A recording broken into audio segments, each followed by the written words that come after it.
I think a lot of this relies on what Buffalo Bills show up.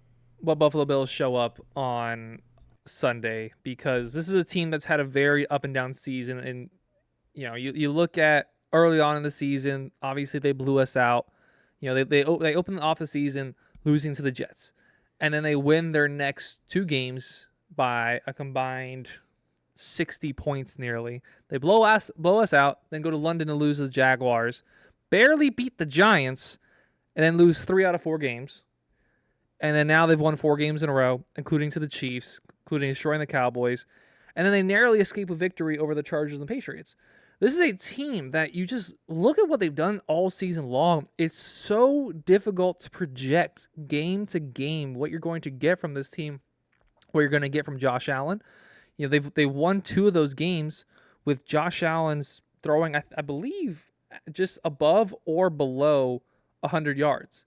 I know in that Cowboys game he did. Maybe it was actually just that game, because I think that Cowboys game, 94 yards, and somehow he got the game ball over James Cook, who had 180 rushing yards. Doesn't really make sense to me how he got the game ball over James Cook there, but there's been so wildly. They fire their offensive coordinator. Their offense looks good, and then it looks bad again. Again, they blow out a great team in this league in the Cowboys, and then really escape from Los Angeles with a win against the Chargers. And then that Patriots game, it was ugly. So all this being said, like, what team do you think we're going to see from the Buffalo Bills? Also knowing that they might need to win this game to get into the playoffs. So they're going to know before the game if they need a win to get in. They will. So I think the Jags game is at 1 o'clock. I know the Saturday game is going to be the Steelers. So they're going to know if they clinched or not before the game starts. And I think it's a real possibility that they go into that game needing a win to make the playoffs. And I think what that does is that puts so much pressure on Josh Allen. That's Josh Allen carry us to the playoffs. Our defense is not good enough to keep up with the Dolphins.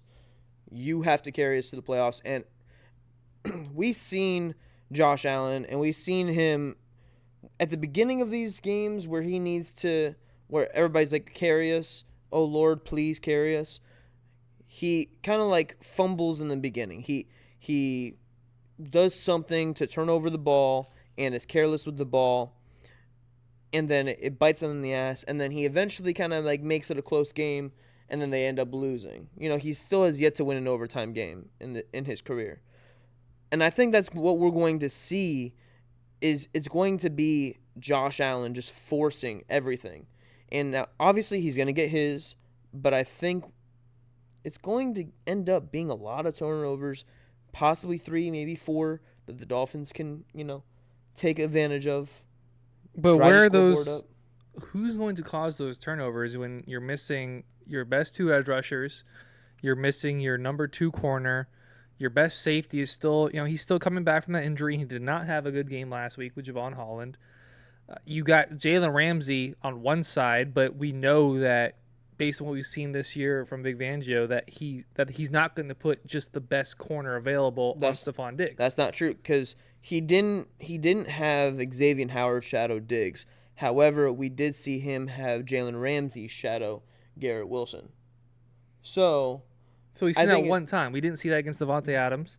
We didn't see that with CeeDee Lamb. Against Devontae Adams because we had Xavier Howard on both sides. And they did make the adjustment in the Cowboys game to try to make sure that CeeDee Lamb did not line up against Kader Kohou. He lined up in the slot a lot, so the Cowboys did that so he can get away from Ramsey and X. However, So what you're saying, you actually think that this game he's going to have Jalen Ramsey shadow 100%. Stephon Diggs? If he does not shadow Stephon Diggs, bro, I want Fangio fired.